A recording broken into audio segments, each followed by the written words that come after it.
بالله من الشيطان الرجيم بسم الله الرحمن الرحيم السلام عليكم ورحمة الله تعالى وبركاته نوينا التعلم والتعليم والتذكر والتذكير والنفع والانتفاع والإفادة والاستفادة والحث على التمسك بكتاب الله تعالى وبسنة رسول الله صلى الله عليه وسلم والدلالة على الهدى والدعاء إلى الخير ابتغاء وجه الله تعالى ومرضاته وقربه وثوابه سبحانك لا علم لنا إلا ما علمتنا إنك أنت العليم الحكيم يا فتاه يا عليم يا فتاه يا عليم افتح علينا فتحا قريبا برحمتك يا أرحم الراحمين رب اشرح لي صدري ويسر لي أمري واحلل عقدة من لساني يفقه قولي أما بعد. InsyaAllah pada hari ini kita akan sambung muzakarah ataupun dars mingguan kita dalam kitab Mukhtasar Latif karangan Imam Mafdal,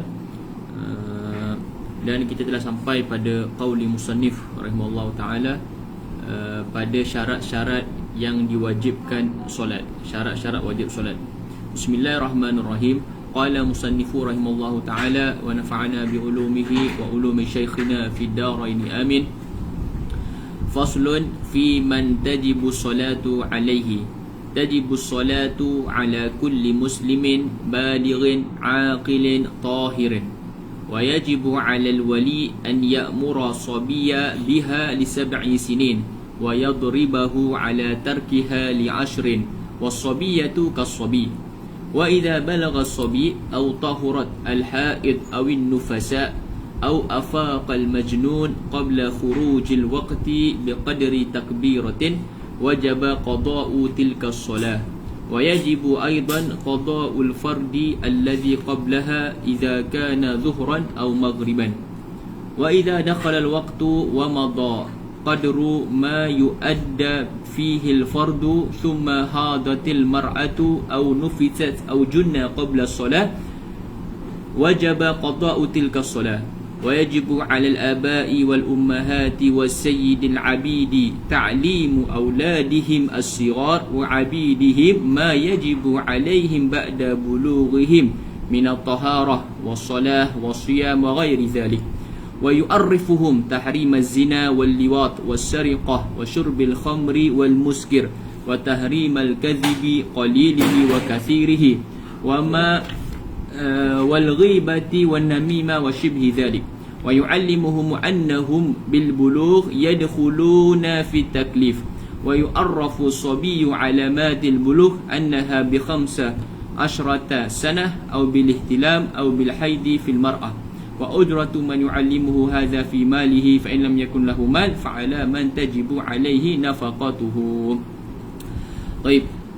Jadi pada hari ini kita akan muzakarah ataupun bincangkan pembahasan tentang syarat-syarat wajib sembahyang, di mana pada sebelum ini kita telah masuk tentang solat dan juga tentang apa yang berkaitan dengan waktu solat. Jadi pada hari ini kita akan masuk pada syarat-syarat wajib solat. Tajibu solat ala kulli muslim balighin aqilin tahirin. Jadi di sini disebutkan beberapa syarat utama untuk syarat wajib solat. Yang pertama, mestilah muslim, maka solat wajib ke atas setiap orang muslim. Walaupun qala fi syarah walau fi ma madha, walaupun dia pernah muslim sebelum ini. Supaya kenapa dia letakkan taqid walau fi ma madha? Supaya hendak memasukkan fatas malum murtad, supaya nak masukkan golongan orang yang murtad. Wa iyadzubillah. Jadi orang yang muslim ataupun dia pernah masuk Islam, contohnya dia muslim kemudian dia keluar daripada Islam, irtadda, wa iyazubillah, dia murtad, maka semayang pun wajib ke atas orang yang murtad. Maksudnya apa? Maksudnya dia kena kembali ke dalam agama Islam dan kemudian wajib menunaikan solat yang dia telah tinggalkan pada zaman murtad dia. Maksudnya qadakkanlah semayang-semayang yang dia telah tinggalkan ketika zaman waktu dia dalam keadaan murtad, wa iyazubillah. Jadi tajibu solat, syarat wajib yang pertama adalah muslim, maka tidak wajib ke atas kafir, iaitu kafir asli, memang dilahirkan kafir, tidak wajib ke atas dia. Tapi dia akan tidak diwajibkan wajib mutalabah lah, tapi dia tetap akan diazab di akhirat kerana meninggalkan segala syariat-syariat Islam seperti solat dan sebagainya lah. selain azab tidak masuk Islam. Jadi syarat wajib yang pertama mestilah Muslim. Maka Muslim di sini termasuklah orang yang murtad. Kemudian syarat yang kedua baligh, orang yang sudah sampai baligh, iaitu nanti kita akan belajar alamat-alamat orang yang sudah sampai ke tahap baligh. Kemudian yang ketiga, syarat wajib yang ketiga, syarat wajib solat yang ketiga mestilah berakal. Ini syarat utamalah, yang berakal. Jadi selagi mana dia berakal, dia diwajibkan solat, walaupun dia tidak boleh berdiri, walaupun dia tidak boleh bergerak tubuh badan, walaupun dia hanya terbaring terlantar di atas katil dan sebagainya. Selagi dia berakal, maka solat wajib ke atas dia dengan apa cara sekalipun, mengikut keadaan yang sesuai dengan keadaan dia. Kalau tidak boleh berdiri, boleh sembahyang dalam keadaan duduk. Tak boleh duduk, boleh sembahyang dalam keadaan baring. Kalau tak boleh bergerak seluruh tubuh badan, boleh sembahyang dengan gerakan mata, ataupun yang terakhir dengan gerakan hati. Seterusnya, syarat yang keempat disebutkan adalah tahir. Mestilah tahirlah suci. Suci daripada haid dan juga nifas lah untuk perempuan. Dan ini adalah 4 syarat wajib solat fardulah. 4 syarat wajib. Mestilah Muslim, kemudian baligh. Baligh ini tak diwajibkan ke atas sobi, tak diwajibkan kepada kanak-kanak yang belum baligh. Tapi kalau dia semayang juga dengan mengikut syarat yang betul, maka solat ini mendapat pahala. Nanti kita akan belajarlah, digalakkan untuk ibu bapa ataupun ulil amr terhadap anak tersebut mengajar ataupun mendidik, melatih anak-anaknya semayang sebelum sampai tahap baligh. Tapi kalau dia belum baligh masih tidak wajib.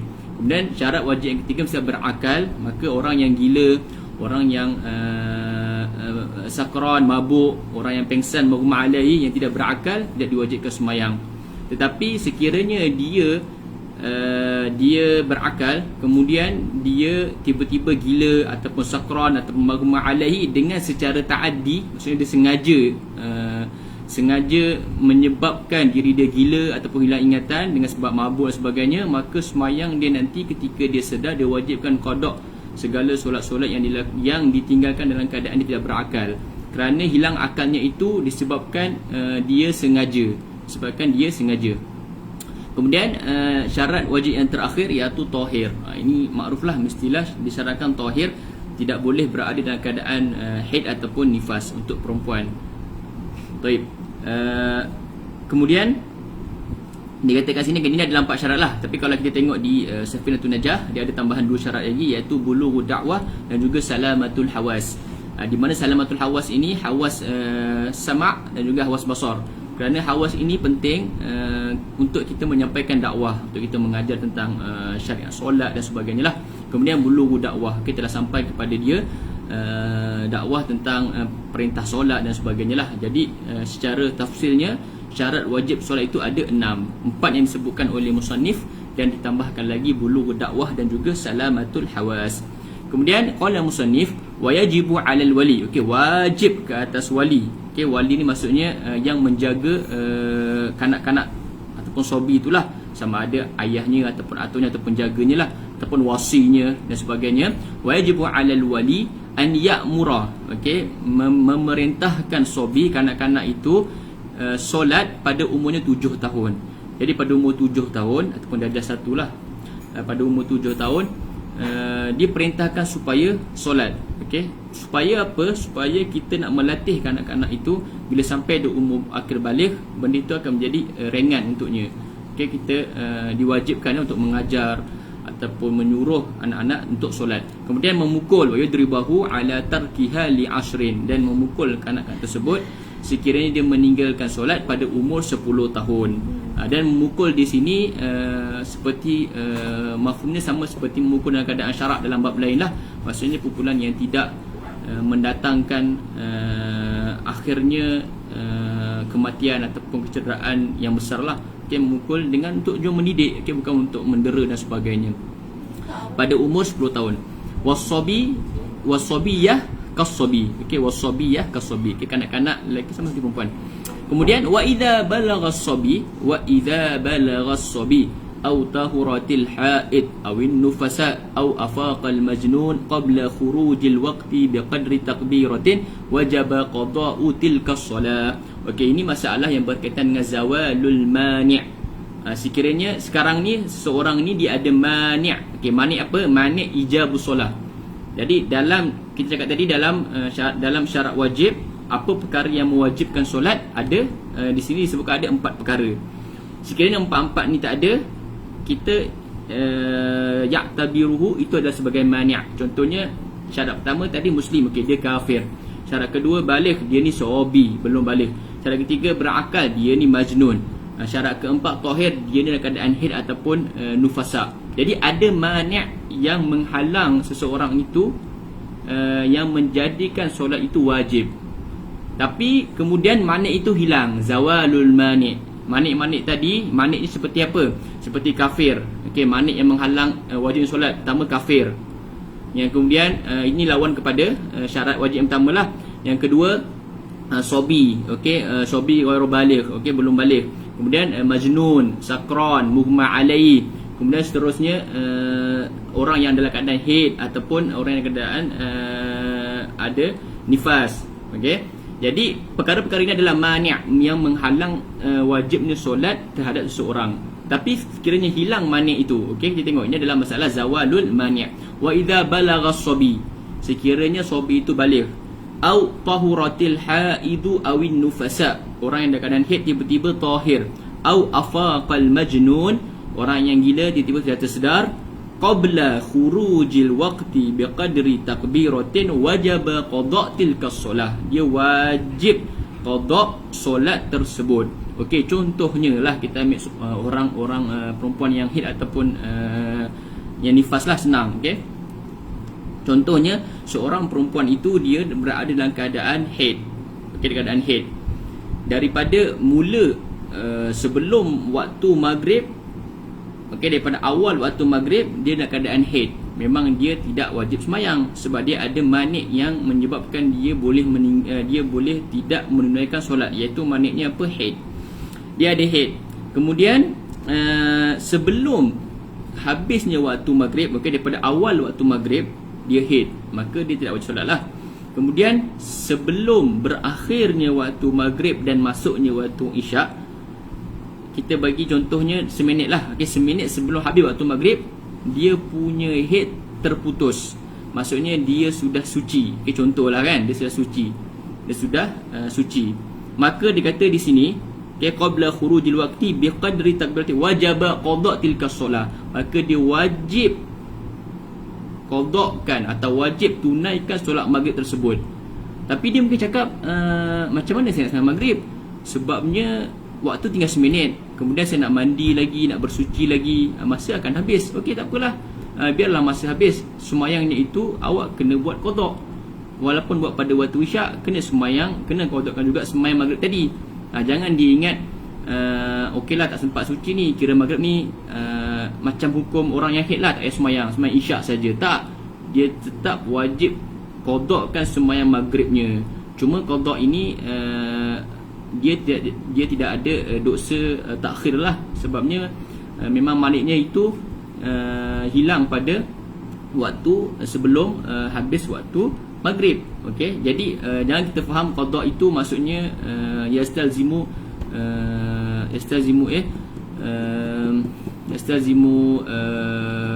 ism.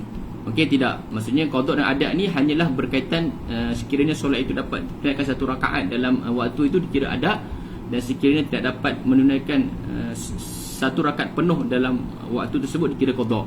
Itu hanya semua istilah ada' juga qada'. Adapun takhirnya dosa ataupun tidak dosa, dia adalah amrun akhar. Baik. Jadi masalah tadi, okey, maghrib tadi kan. Okey, sekiranya dia hilang maniknya itu sebelum keluar waktu dengan kadar takbiratul ihram. Okey, waktunya singkatlah. Takbiratul ihram, berapa tempoh masa kita melafazkan takbiratul ihram? 2 saat, 3 saat. Okey, waktunya sangat pendek. Jadi sekiranya 3 saat sebelum habis waktu solat tersebut dan maniknya hilang, maka dia wajib qada'kan sembahyang itu. Contoh yang tadi saya berikan, sembahyang maghrib. Maka dia nanti bila dah mandi, dah apa semua, dia wajib qada'kan sembahyang maghrib dia. Okey. Kemudian okey, jadi ada 3 perkara. Yang pertama tadi mestilah waktu manik tu hilang kadar sebelum keluar waktu dengan kadar takbiratul ihram. Okey, singkat sangat. Okey, mungkin 2 saat, 3 saat, sangat pendek lah. Tiba-tiba sebelum habis waktu dia suci. Okey, dia suci daripada haid. Maka semayang tu wajib qada nanti. Kemudian perkara yang kedua, disyaratkan bila manik dia hilang, dia mestilah ada waktu. Okey, dia ada waktu madha, waktu dia boleh taharah dan juga solat. Okey, contoh tadi maghrib kan. Okey, contohnya apabila seminit sebelum habis waktu maghrib dia suci, maka sembahyang maghrib tu wajib diqada nanti. Okey, disyaratkan mestilah maniknya terhilang pada kadar cukup untuk dia taharah dan juga sembahyang. Okey, contohnya tiba-tiba nanti lepas 2 jam ataupun 3 jam maniknya datang balik. Contohnya manik seterusnya, contoh maniknya gila datang. Okey, adakah sembahyang maghribnya itu wajib diqadakkan? Okay, kita tengok kadar waktu ketika maniknya hilang. Sekiranya waktu itu cukup untuk taharah dan juga cukup untuk solat yang akan didirikan, contohnya maghrib 3 rakaat dan juga maghrib 3 rakaat, maka wajib dia qadakkan sembahyang maghrib dia itu. Jadi ada 2 perkara lah. Kemudian perkara yang terakhir, sekiranya manik itu hilang pada waktu solat yang boleh dijamakkan, iaitu isyak dan juga asar. Ini yang biasa orang terlepas pandang lah. Okay? Sekiranya contoh perempuan haid tadi, kita ambil sembahyang isyak, di akhir waktu isyak, sebelum habis waktu isyak, dia suci daripada haid ataupun nifas. Okay, contohnya. Kemudian dia maniknya itu hilang sebelum keluar waktu dengan kadar paling kurang takbiratul ihram ataupun lebih lah. Jadi paling kurang kadar takbiratul ihram. Takbiratul ihram tu berapa minit atau berapa saat? Sekejap lah, 2 saat, mungkin 3 saat, 4 saat lah, sangat pendek. Contoh sejam sebelum habis waktu dia suci daripada haid dan juga nifas. Maka dia wajib menunaikan solat isyak itu dan juga maghrib. Okey, dan juga maghrib pun sama. Jadi orang yang maniknya ataupun penghalang wajib sembahyang itu hilang pada waktu isyak ataupun asar, maka dia wajib qadakkan sembahyang asar dan juga zuhur. Kalau dia punya manik hilang pada waktu isyak, sebelum habis waktu isyak, maka dia wajib qadakkan solat isyak dan juga maghrib. Okey, dan juga maghrib. Okey, jadi intabihlah, ada 3 ahkam ataupun 3 perkara yang berkaitan dengan zawalul manik ini, dan juga masalah turun manik nanti. Jadi yang pertama tadi saya cakap, mestilah sebelum keluar waktu dia telah hilang manik itu dengan kadar paling kurang kadar madha zaman takbiratul ihram ataupun taharrum. Okay, sangat pendek, 2 saat ataupun 3 saat. Kemudian perkara yang kedua, mestilah disyaratkan dia mempunyai waktu yang cukup untuk buat taharah dan juga untuk solat. Okey, syarat yang kedua ni untuk mengeluarkan surah sekiranya maniknya datang kembali.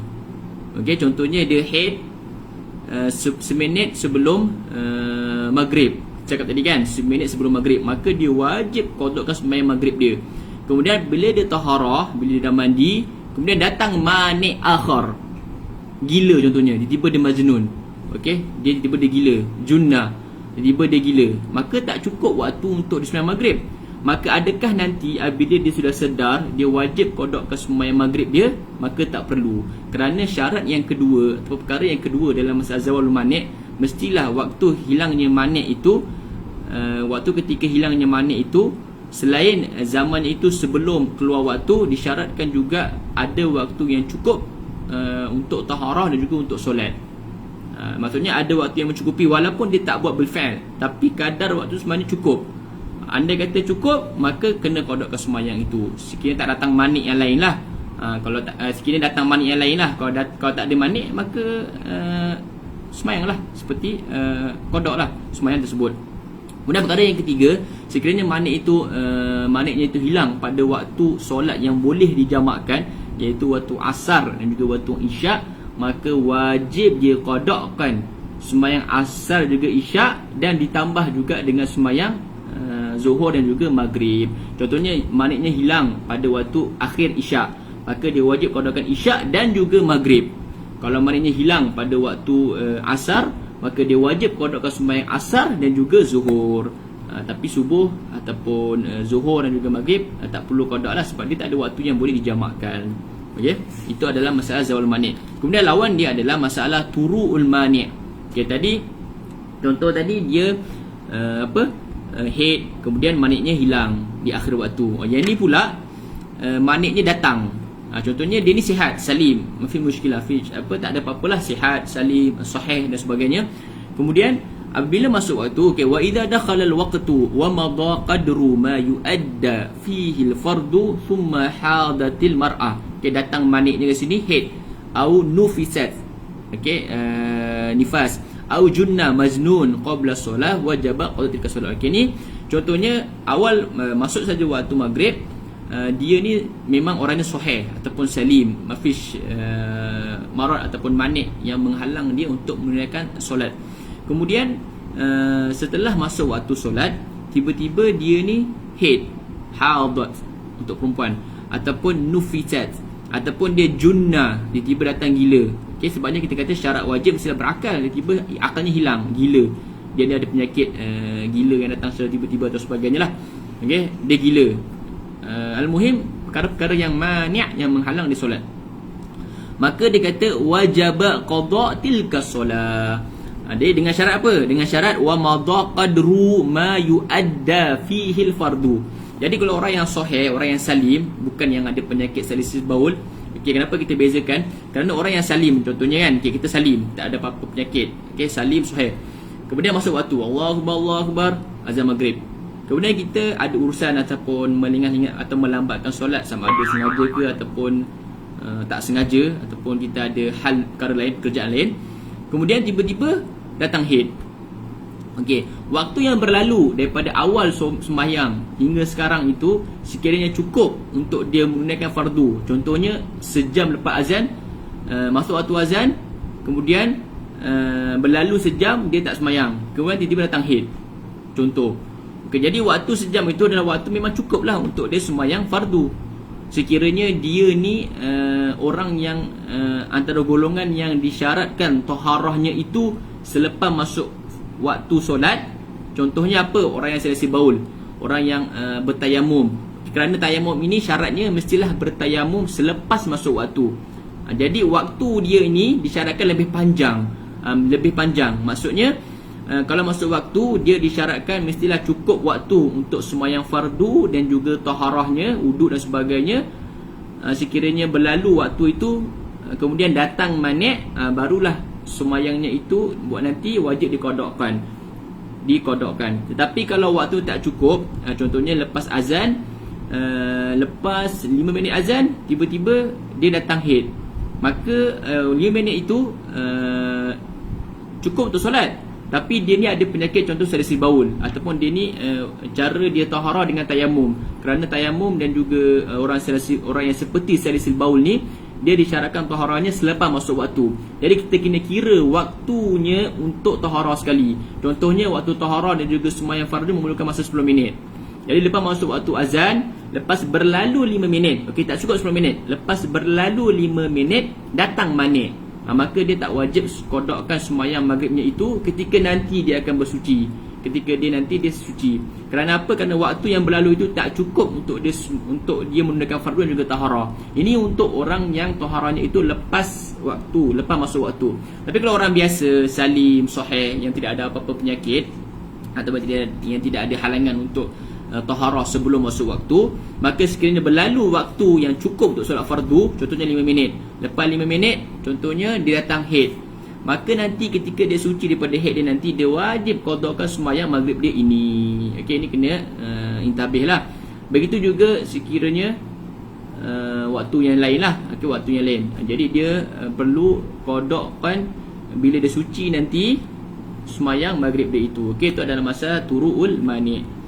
Dan masalah tadi zawalul mani', yang membezakan dia adalah masalah zawalul mani' itu dia wajib mengqadakkan wajib mengqadakkan sembahyang yang boleh dijamakkan. Contohnya maknanya itu hilang pada waktu asar, maka dia wajib qadakkan sembahyang asar dan juga zuhur. Okey, jadi kena fahamkan perbezaan masalah turu'ul mani', datang mani', dan juga masalah zawalul mani', hilangnya mani'. Baik, kemudian seterusnya di sini ada faedah. Okey, saya bacakan faedah. La qada' 'alal kafir asli wa yajibu 'alal murtad. Okey, orang kafir asli, orang yang kafir kemudian dia aslama, maka dia tidak wajib mengqadakkan sembahyang-sembahyang ketika hari kafirnya. Dia kafir asli, memang dilahirkan kafir. Berbeza dengan murtad. Okey, orang yang murtad dia wajib qadakkan segala solat yang ditinggalkan pada ayyam murtadihi, pada hari-hari murtad dia. Kemudian wala yajibu qada' 'ala sabi wala sabiyya lima fatahuma fi siba ya'dami taklifihima. Begitu juga dengan orang sabi yang dah baligh, maka tak wajib dia qadakkan sembahyang-sembahyang yang ditinggalkan ketika dia belum baligh. Tak wajib. Okey, tapi kalau dia nak buat, maka sembahyangnya dapat sahlah. Okey, dikira. Okey, wa yusannu lahuma qatab, dan disunatkan qada' ma fatahuma walau qabla tamyiz ala khilafi. Okay, ketika waktu tamyiz disunatkan. Kemudian wala qada' 'alal majnun illa 'alal murtad. Tapi kita tadi kan kita cakap orang yang majnun, orang yang sakran tanpa sengaja, tanpa sengaja, maka dia tidak wajib qada' sembahyang dia. Okey, orang yang majnun, sakran, mughma alaihi, walam yata'adda, tidak sengaja, maka dia tidak wajib qadakkan sembahyang dia ketika dia sedar. Tetapi sekiranya pada waktu dia gila ataupun majnun dan sebagainya, itu dia murtad.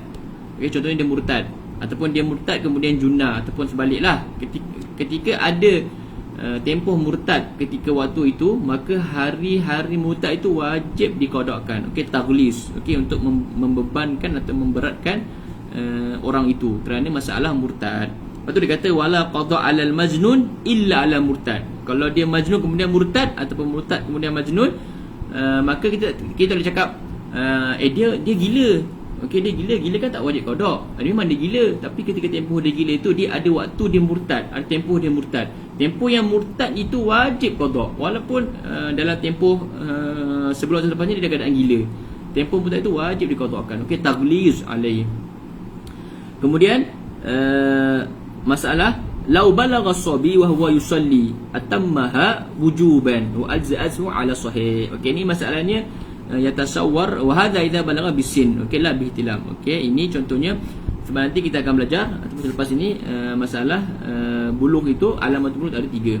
Okey, wajibu 'alal aba wa ummahat wa sayyidil abid ta'lim. Okey, wajib ke atas ibu-ibu ataupun mak-mak ataupun ketua kepada hamba-hamba. Okey, pada zaman dahululah yang zaman wujudnya hamba, mengajar anak-anak mereka ataupun hamba mereka ma yajibu 'alaihim ba'da bulughihim. Okey, wajib ajarkan kepada anak-anaknya apa yang wajib ke atas mereka nanti selepas mereka bulugh, daripada perkara tentang taharah, solat, siam dan sebagainya. Wa yu'arrifhum, dan ajarkan mereka, beri pengetahuan kepada mereka tentang haramnya zina, haramnya liwat, haramnya sariqah, mencuri, haramnya syurbil khamar, haramnya minum arak dan perkara-perkara yang memabukkan. Kemudian haramnya menipu, qalil atau kasir. Okey, qalilihi wa kasirihi wa ghiba wa namimah, segala perkara yang haramlah. Wa yu'allimuhum annahum bil bulugh yadkhuluna fit taklif. Okey, beritahu mereka, ajarkan mereka, dengan mereka baligh, mereka akan masuk dalam kategori taklif ataupun mukallaf. Maksudnya dia yang akan menanggung segala dosa, dan dia akan dapat pahala terhadap apa yang dia lakukan. Dia akan dipersoalkan segala apa yang dia lakukan. Kemudian alamatul bulugh. Okey, alamatul bulugh wa yu'arifu sabi alamati bulugh. Okey, kemudian ajarkan mereka tentang alamat-alamat ataupun tanda-tanda baligh. Okey, ada 3. Tanda-tanda baligh ada 3. Yang pertama, annaha bi 15 sanah, dengan umur. Sekiranya umur sudah 15 tahun, maka dia telah sampai ahdu taklif, dia telah sampai tempoh baligh. Sekiranya seorang itu dah mencapai umur 15 tahun, maka pasti dia sudah sampai tempoh taklif. Okey. Dan kemudian tempoh 15 tahun ini, 15 tahun dalam Islam atau dalam syarak ini, kesemua tahun adalah mengikut tahun qamariyah, okey, bukan tahun syamsiyah. Jadi tahun qamariyah kita biasanya lebih cepatlah. Contoh kalau seorang yang umurnya 10 tahun dalam tarikh syamsiah, mungkin tarikh qamariyah dia mungkin 9 ataupun 8 lah. Okey, wallahu alam, nanti kita cek baliklah. Okey, boleh cek baliklah dekat tarikh hijrah. Yang cerita di sini 15 tahun ini adalah 15 tahun qamariyah. Okey, ini adalah alamat pertama. Sekiranya alamat yang kedua dan ketiga ni tak datang. Okey, alamat yang pertama ni adalah mestilah umur dia sudah mencapai 15 tahun. Kemudian alamat yang kedua, ihtilam. Okey, ihtilam lah. Okey, khurujul mani untuk lelaki. Okey, ihtilam. Jadi ihtilam ni pada umur 9 tahun. Okey, kalau tak silap pada umur 9 tahun ihtilam. Boleh jadi dia balik awal. Kemudian yang ketiga, untuk perempuan haid pada umur 9 tahun. Okey, itu paling awal lah. Sekiranya lelaki atau perempuan tidak ada apa-apa ihtilam, tidak ada apa haid, maka sudah sampai umur 15 tahun, maka dia sudah balik dengan bisin. Jadi kemudian yang mar'ah tadi haid pada umur 9 tahun. Okey, ni tarik imkan dia lah. Jadi kalau dah umur 9 tahun, darjah 3 ataupun darjah 3 lah kan, 9 tahun dia sudah keluar haid, maka dia sudah balik. Okey, itu untuk perempuan, untuk lelaki ihtilam. Jadi perkara ni kena ajar lah, kena ajar ke anak-anak, kerana kadang mereka tak tahu. Okey, mereka tak tahu. Tiba-tiba contoh perempuannya mengadu, tiba keluar darah. Okey, umur masih muda. Okey, 9 tahun ataupun 10 tahun. Okey, waktu itu kita kena ajarkan, maka dia wajib mandi. Okey, mandi wajib macam mana kena ajarkan. Kemudian solat kena tekankan. Okey, wajib solat pada waktu dia, perkara-perkara yang berkaitan dengan taklif lah. Okey. Kemudian seterusnya, wa ujratu man yu'allimuhu hadza fi malihi. Sekiranya budak itu ada harta lah, maka kalau kita nak ajarkan anak-anak itu daripada harta dia, kalau dia ada harta. Fa in lam yalaku mal fa ala man tajibu alaihi nafaqatuhu. Kalau dia tidak ada duit, tidak ada mal, maka siapa yang menanggungnya wajib memberikan nafaqah. Jadi kita masuk satu fasl yang terakhir, faslun fi syurutis solat wa syurutus solat sittah ma'rifatu waqtiha. Okey, ni kita dah belajar kama taqaddam. Tadi sebelum ni, pertemuan yang ke-16 sebelum ni, kita telah belajar tentang waktu-waktu solat, iaitu solat fardulah, dan bagaimana sekiranya kalau kita tidak tahu tentang waktu solat fardu. Okey, ada 3 maratib secara ijmal dan ada 6 maratib secara tafsil. Okey, 3 yang ijmal itu mestilah sekiranya dia tidak tahu, okey, martabat yang pertama adalah al-ilmu binafsiha. Dia memang mengetahui ilmu falak tentang keadaan bila masuk waktu dan bila keluar waktu. Sekiranya dia tidak ada di martabat pertama, maka yang kedua dia perlu ijtihad. Kemudian yang ketiga barulah taklid. Okey, ni 3 martabat, 3 maratib bi ijmal tentang ma'rifatu waqti solat, an ma'rifati waqti solat. Jadi syarat solat yang pertama, mestilah dia mengetahui waktu solat. Mestilah dia ketahui, sama ada dengan yakin, iaitu dengan ilm, ataupun dengan zon. Dengan zon maksudnya apa? Dia ijtihad. Okay, contohnya dia berada dalam keadaan dalam penjara, ataupun dia dalam terowong yang gelap yang tidak ada apa-apa alamat tentang waktu ataupun waktu solat, maka dia kena ijtihad. Kalau tidak ada orang yang memberitahu tentang waktu solat, dia kena ijtihad.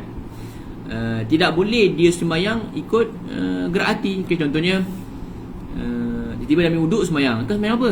Sembahyang maghrib. Masuk waktu ke? Aku ikut aku punya firasat ataupun gerak hati aku. Kita tak boleh lah. Okey, la bil ilm, la bi ijtihad. Okey, kada. Okey, bil wah. Okey, tak boleh. Okey, mestilah sama ada bil ilm atau bil ijtihad. Dia kata apa? Lianna al-ibrah fil ibadat bima fi zannil mukallif wa bima fi nafsil amr. Dengan zon ataupun dengan nafsil amr. Sama ada dia dapat secara ilm, biyakin, ataupun dengan syarat dengan ijtihad. La budda min isnin, ataupun taklid. Tapi kalau dia apa macamnya gitu saja hajama solah gitu, maka tak boleh. Okey, tak boleh, tak sah sembahyangnya. La tanaqid. Itu syarat yang pertama. Kemudian syarat yang kedua, istiqbalul qiblah. Mestilah menghadap kiblat. Menghadap kiblat secara ain, sekiranya dekat. Okey, contohnya dia dekat tanah haram, nampak Kaabah depan mata. Jangan tanya lagi mana kiblat. Kaabah depan mata, tanya mana kiblat. Okey, pastikan dia menghadap keseluruhan badannya. Kalau semana berdiri, dadanya tu menghadap kiblat, ainul kiblat. Okey, mestilah tidak terkeluar sebahagian dadanya ke luar kiblat, tak boleh. Mestilah menghadapkan keseluruhannya menghadap kiblat bil ain, kerana dia berada dalam tempat yang dekat, okey, dekat dengan Kaabah, dia nampak bimusyahadah. Tapi kalau jauh, macam kita jauh beribu batu, kemudian banyak halangan sebagainya, tak nampak Kaabah daripada jauh, maka disyaratkan zon. Maksudnya yakfi bijiha. Contohnya misalnya kita kat sini, okay, Kaabah kat mana? Arah timur sini sikit dan sebagainya. Okey, cukup kita tahu situ. Tak perlu kita nak tahu di mana bizab tempat Kaabah itu. Okey, yakfi bizon. Kalau min ba'id, kalau min qarib di Kaabah ataupun tanah haram, okey, wajib bil ilm lah, maksudnya menghadapkan keseluruhan badan ke arah kiblat. Dan kemudian masalah kiblat ini dikecualikan. Okey, ada beberapa solat yang dikecualikan daripada menghadap kiblat. Yang pertama, illa fin nafilati fis safar. Okey, tadi kita masuk kejap. Wa man ajaza, siapa yang tidak mampu menghadap kiblat, ka'an kana maridan aw marbutan 'ala al-khashabah, dia tidak mampu untuk menghadap kiblat. Kadang dia tahu kiblat, tapi dia tidak ada orang yang boleh menggerakkan dia untuk menghadap kiblat, contohnya marid, ataupun dia marbutah 'ala al-khashabah, terikat di atas kayu, maka shalla haitsu istata'a wa yu'id, dia sembahyang mengikut kemampuan dia, kemudian dia ulang sembahyang dia ketika dia boleh menghadapkan badannya ke arah kiblat, linuzrati uzrihi. Kemudian masalah seterusnya, fa in amkanahu an yusalliya ila al-qiblat qa'idan wa ila ghairiha qa'iman. Dia kalau sembahyang duduk, dia menghadap kiblat. Tapi kalau dia sembahyang berdiri, badan dia berpusing. Kita ada penyakit tulang lah sebagainya, dia berpusing. Bila dia berdiri, nyet gitu, dada dia tidak menghadap kiblat. Bila duduk, dia menghadap kiblat. Maka ada kat situ ada dua ta'arud lah, antara syarat menghadap kiblat ataupun rukun solat berdiri. Okay, maksudnya ada dua perkara yang mana satu perlu didahulukan, iaitu menghadap kiblat. Menghadap kiblat, maka dia sembahyang dalam keadaan duduk dan menghadap kiblat, daripada dia berdiri walaupun tidak menghadap kiblat. Okey, maka dia kena sembahyang duduk, dia kena sembahyang menghadap kiblat walaupun dalam keadaan duduk. Dia kena sembahyang menghadap kiblat walaupun dalam keadaan duduk, kerana syarat menghadap kiblat ni lebih utama daripada syarat berdiri. Kerana orang yang sembahyang sunat boleh duduk walaupun mampu sembahyang dalam keadaan berdiri. Baik, kemudian solat yang dikecualikan daripada menghadap kiblat adalah solat sunat dalam keadaan safar. Okey, solat sunat dalam keadaan safar. Ini satu solat yang dikecualikan daripada menghadap kiblat. Okey, mestilah solat tu solat sunat, kemudian dia dalam keadaan safar. Kemudian satu lagi adalah solat syiddatul khauf. So dalam peperangan ataupun syiddatul khauf yang berada dalam keadaan yang sangat berat lah. Okey, syiddatul khauf yang perang yang sangat teruk, maka dia sembahyang ikut kadar dia dan tidak perlu diulang solat dia. Okey, nanti dalam solat syiddatul khauf ada beberapa jenis, beberapa bentuk sembahyang dan juga jenis-jenis solat syiddatul khauf. Okey, dan solat sunat ini mestilah solat sunat ketika safar ini, solat sunat akan safar. Dia kata fali musafir at-tanafur rakiban aw masyian. Okey, boleh dia sembahyang sunat dalam keadaan rakiban, menunggang ataupun bergerak dengan kenderaan, ataupun masyian, berjalan. Okey, boleh dia sembahyang dalam keadaan bergerak walaupun tidak menghadap kiblat. Cuma disyaratkan menghadap kiblat pada keadaan taharrum saja, ketika takbiratul ihram. Kerana dalam sembahyang sunat ini dia banyak perkara yang dimudahkan. Okey, dimudahkan kerana apa? Kerana kebanyakan orang mungkin mereka ada dalam keadaan safar, mereka tak nak tinggalkan wirid sembahyang ataupun solat-solat sunat yang biasa diamalkan dalam waktu hadar. Maka ketika safar ini, kita tahu dalam safar ni mungkin kita masanya terlalu pendek kerana nak bergerak sana ke sini. Maka dalam sembahyang sunat ini dia ringankan. Okey, boleh sembahyang dalam keadaan kenderaan bergerak ataupun dalam keadaan safinah, dari kapal. Okey, kapalnya bergerak boleh, ataupun kena naik kenderaan dan sebagainya. Cuma perlu menghadap kiblat ketika takbiratul ihram. Dan kemudian sekiranya dia bergerak, kenderaannya bergerak, maka disyaratkan dia tidak boleh melencong ke kanan dan ke kiri. Maksudnya kalau dia nak bergerak ke depan, maka sepanjang sembahyang dia menghadap ke depan. Okey, tak boleh tiba-tiba dia belok kanan atau belok ke kiri. Kerana arah dia pergi itulah dikira sebagai arah kiblatnya. itu dikira sebagai arah kiblatnya. Lepas tu dia kata idzan harafa ar-rakib an sawbi tariqihi wa huwa yusalli fi safar ila ghairi kiblat, ila ghairi kiblat, okey, wa huwa nasin aw akhta'a tariq min ghairi ta'ammud batalat solatu in tala zaman. Okey, jadi kalau dia sembahyang ke arah itu, dia nak pergi ke arah itu, maka sepanjang sembahyang dia menghadap ke arah itu. Tak boleh dia membelok ke kiri ataupun kanan, okey, dan sebagainya lah. Ataupun kemudian antara syaratnya tidak boleh dia ada najis yang ghairu ma'fu anhu. Tak boleh pegang lah di jalan, dia terpijak tahi dan sebagainya, ataupun najis yang ghairu ma'fu anhu. Okey, tak boleh, ghairu ma'fu anha. Okey, najasa ghairu ma'fu anha, tak boleh. Okey, kemudian syarat yang seterusnya adalah menutup aurat. Okey. Jadi aurat yang dimasukkan, okey, aurat dari segi syarak adalah apa yang wajib ditutup dan apa yang haram dilihat. Okey, jadi aurat ada dua maksud. Maksud dalam bab sembahyang adalah apa yang wajib ditutup. Aurat dalam bab nikah apa yang haram dilihat. Okey, dalam bab solat makna aurat adalah apa yang wajib kita tutup. Okey, maka kita wajib menutup aurat kita, apa yang wajib. Okay, jadi di sini untuk lelaki dia kata apa? Mana? Okey, untuk dia kata kat belakang. Okey, kat belakang. Okey, antara okey, kalau lelaki dalam sembahyang maka wajib tutup auratnya adalah daripada pusat hingga ke lutut, dan kemudian wajib melebihi pusat hingga lutut min babi ma la yatimu wajib illa bi fa huwa wajib. Dan perempuan pula aurat ketika sembahyang adalah keseluruhan badan kecuali muka dan tangan. Okey, tangan ni depan dan belakang lah. Okey, tapak tangan. Okey, tapak tangan depan dan belakang. Dan hatta batinul qadamain, untuk perempuan pun wajib ditutup. Okey, maksudnya tapak kaki tu itu pun wajib ditutup. Ini antara yang kita terlepas pandang lah untuk perempuan. Okey, batin maksudnya ketika dia berdiri mungkin tapak kakinya ditutupi dengan tanah, tak nampak aurat. Ketika sujud tapak kaki itu pun wajib ditutup. Okey, kerana yang boleh dibuka hanyalah muka dan juga kedua tapak tangan, zahir dan juga batin. Dan kemudian syarat satir ini mestilah dia kata yang menghalang kita daripada melihat warna kulit kita. Contoh dia pakai baju lah, pakai pakaian, okey, tak ada masalah. Contoh kalau dia pakai pakaian yang jernih, ataupun ulama beritahu ini pakaian yang berkaca. Dia pakai kaca, pakaian tu kaca, nampaklah dalam, nampak warna kulit. Okey, tak sah.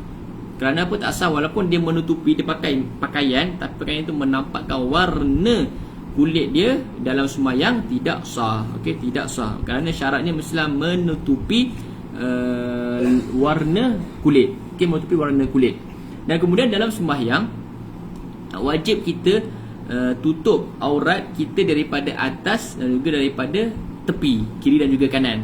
Maknanya kata apa? Kalau daripada bawah, walaupun dilihat aurat kita daripada bawah, maka tidak memudaratkan sembahyang itu. Contohnya kita sembahyang tempat yang tinggi sedikit, pakai kain pelikat. Contohnya kan, kain pelikat dengan kemudian kita daripada bawah tu orang yang badan rendah pada kita terlihat kita punya pangkal peha kita, contohnya kan, aurat untuk lelaki. Ataupun ketika sujud nampak. Okey, pandangan itu dilihat daripada bawah, maka tidak membatalkan solat orang tersebut. Kerana dalam solat perkara yang perlu ataupun sudut yang perlu, yang wajib ditutup adalah daripada atas dan juga daripada tepi. Sekiranya terlihat daripada bawah, maka tidak memudaratkan solat itu. Walaupun orang yang melihat itu haramlah kerana dia melihat aurat. Kemudian seterusnya, syarat seterusnya adalah taharatul hadasain. Ini mafhumlah, mestilah dia suci daripada hadas kecil dan juga hadas besar. Kalau hadas kecil maka wajib berwuduklah, kalau ada besar wajib dia mandi, wajib. Kemudian seterusnya, syarat seterusnya adalah taharah an-najasah fi thawb wal badan wal makan. Okey, suci daripada najis di baju. Okey, di baju tu maksudnya apa yang dipakai. Apa yang dipakai, apa yang dibawa, apa yang bersambung dengannya. Okey, kalau dia bawa ridak, itu yahmil. Dia bawa ridak, mestilah suci pakaian itu daripada najis. Kemudian badan. Okey, badan ni termasuklah dia kata apa? Dakhil anf, dakhil fam. Okey, keseluruhan badannya tidak ada najis. Kemudian makan. Makan ni maksudnya apa yang bersentuhan dengan badan ataupun baju dia ketika sembahyang. Apa yang bersentuhan dengan pakaian dia ataupun dengan badan ketika sembahyang. Tapi kalau najis itu bersebelahan, okey, contohnya ketika dia sembahyang, ketika dia sujud tu ada najis dekat atas tangan dia, maksudnya atas permukaan tanah dia, atau berdekatanlah dengan dia, muhazah, bukannya dia bersentuhan tapi berdekatan, maka hukumnya adalah makruh. Selagi tak bersentuh dengan badan dia atau pakaian dia, solat dia masih sah. Solat dia masih sah.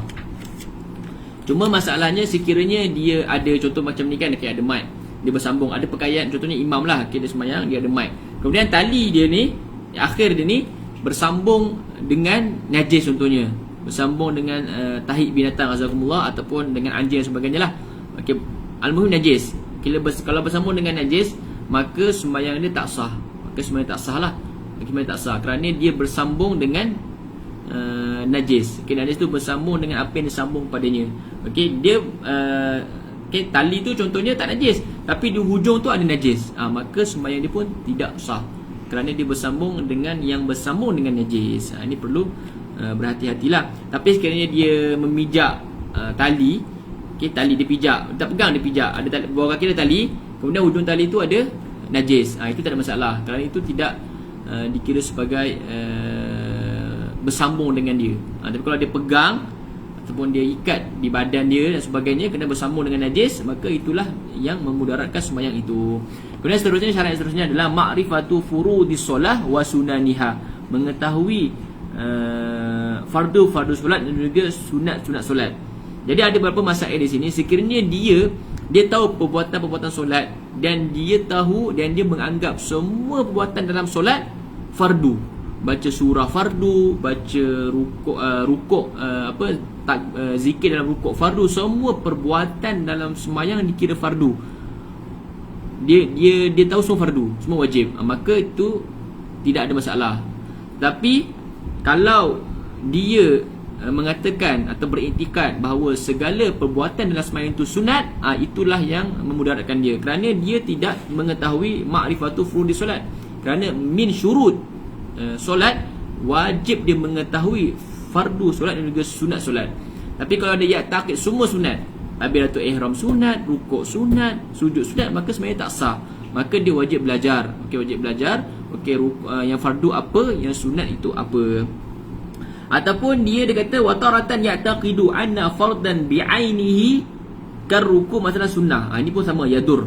Dia kata sebahagian rukun tertentu itu, contoh dia kata rukun itu sunat, tak sah sembahyang dia. Kalau dia ya'taqid ataupun dia percaya dan juga yakin rukuk itu ataupun sebahagian perkara fardu itu sunat, maka sembahyang dia tidak sah. Tapi kalau dia kata yang kelima, an yaqul masalan ar-ruku' au sujud sunnah walam yu'ayyin ayyuhuma, dia kata antara rukuk dan sujud ni, antara dua ni sunat, tapi dia tak boleh takyinkan mana satu, sembahyang dia masih sah. Fala yadur wa tasih solatu. Kerana apa? Kerana dia masih lagi belum takyin apa fardu yang sunat. Jadi sekiranya dia beriktikad ataupun mentakyinkan sebahagian fardu itu adalah sunat, maka sebenarnya tak sah. Tapi kalau dia percaya semua perbuatan termasuk sunat itu adalah fardu, maka tidak ada masalah. Kerana diberitahu di sini wa auratul rajuli wal amah ma baina surratiha wa rukbatihima, ma baina surratihima wa rukbatihima. Aurat lelaki dan juga amah, hamba-lah, ketika sembahyang, ketika indal maharim, ada mahram-mahramnya, auratnya adalah daripada pusat hingga lutut. Itu pusat hingga lutut. Kemudian lelaki ini aurat ketika dia khalwah di dalam seorang diri, auratnya adalah sawatan, kubur dan juga dubur. Kemudian aurat lelaki di hadapan aznabiyat, perempuan-perempuan yang bukan mahramnya, maka keseluruhan badan, jami'ul badan. Ini muktamad dalam mazhab Syafi'i lah. Begitu juga perempuan ajnabi. Amma inda halilati fala aurah, untuk isterinya tidak ada aurat. Dan juga aurat hurrah, perempuan dalam solat, dan juga ketika ada perempuan ajanib, ketika ada lelaki ajanib, jami'u badaniha illa alwajha wal kaffain, kecuali muka dan juga dua tapak tangan. Tapi di sini diberitahu wal mu'tamad anna aurataha, aurat perempuan ketika di hadapan lelaki ajanib adalah jami'ul badan, keseluruhan badan. Fatashmalul wajhu wal kaffain, keseluruhan badan, sama seperti aurat lelaki terhadap perempuan ajanib. Ini adalah al-mu'tamad. Tapi yang berlaku sekarang, wanita-wanita membuka muka dan juga tangan lah. Okey, kita pemegang yang bukan yang selain muktamad. Okey, dia ada berapa kaul yang kita tak ambil kaul yang muktamad lah. Okey, walaupun yang muktamad dalam mazhab Syafi'i adalah jami'ul badan. Seterusnya aurat indal maharim, aurat perempuan indal maharim ma baina surah war rukbah. Okey, antara pusat dan juga lutut. Kemudian seterusnya yang terakhir, wa yu'fa an dami ma la nafsa lahu sa'ilah wa an wanimi zubab wa an damil basarat qalilihi wa kathirihi wa an qayhi damamil wa sadidiha wa anil qalil min damil ajnabi. Kemudian dimaafkan sekiranya ada darah yang daripada binatang yang tidak ada darah yang mengalir. Okey, contohnya macam nyamuk. Okay, nyamuk ni ataupun apa lagi, kutu dan sebagainya, binatang yang kecil yang dia tidak ada darah yang mengalir. Sekiranya dia ada dekat darahnya ada dekat pakaian kita atau dekat baju kita, maka dia dimaafkan. Okey, qalilihi wa kasiri. Okey, ni antara yang dimaafkan, mafuat lah, mafuat dalam solat, mafuat dalam solat. Begitu juga wani mizubab, okey, lalat, basarat, kutu-kutu, okey, qaihi damami, darah-darah kita punya apa tu namanya? Damami ni dumal, apa ni? Kita punya luka kat kulit lah. Okey, wasadidiha. Wa an qalil dam ajnabi. Okey, dam ajnabi qalil saja dimaafkan. Dam ajnabi itu maksudnya darah yang bukan darah kita, darah daripada luar. Okey, darah binatang ke terpecik kat kita, ataupun darah kita yang mengalir kemudian berpindah ke anggota lain. Yang berpindah ke tempat lain itu dikira dam ajnabi. Okey, dimaafkan sekiranya sedikit. Tapi binatang-binatang lain yang kecil-kecil itu macam lalat dan sebagainya, darahnya itu dimaafkan. Okey, dimaafkan. Okey, kecuali kal wal khinzir, okay, kecuali anjing dan juga babi. Okey, anjing dan juga babi ini tidak dimaafkan. Okey, fala yufa anhuma mutlaqan. Okey, ini yang muktamad. Adapun Ibnu Hajar selama dia kal wal khinzir ni pun dimaafkan sekiranya dam itu dam yang sedikit, dam yang sedikit. Okey, wallahu alam wa ahkam. Jadi insya-Allah pada pertemuan akan datang, pada minggu hadapan kita akan masuk rukunus solah ataupun faslun fi arkanis solah, faslun fi arkanis solah. Okey, arkan solah, arkan solah. Okey, insya-Allah kita bertemu lagi pada minggu hadapan. Jazakumullah taala khair. Assalamualaikum warahmatullahi taala wabarakatuh.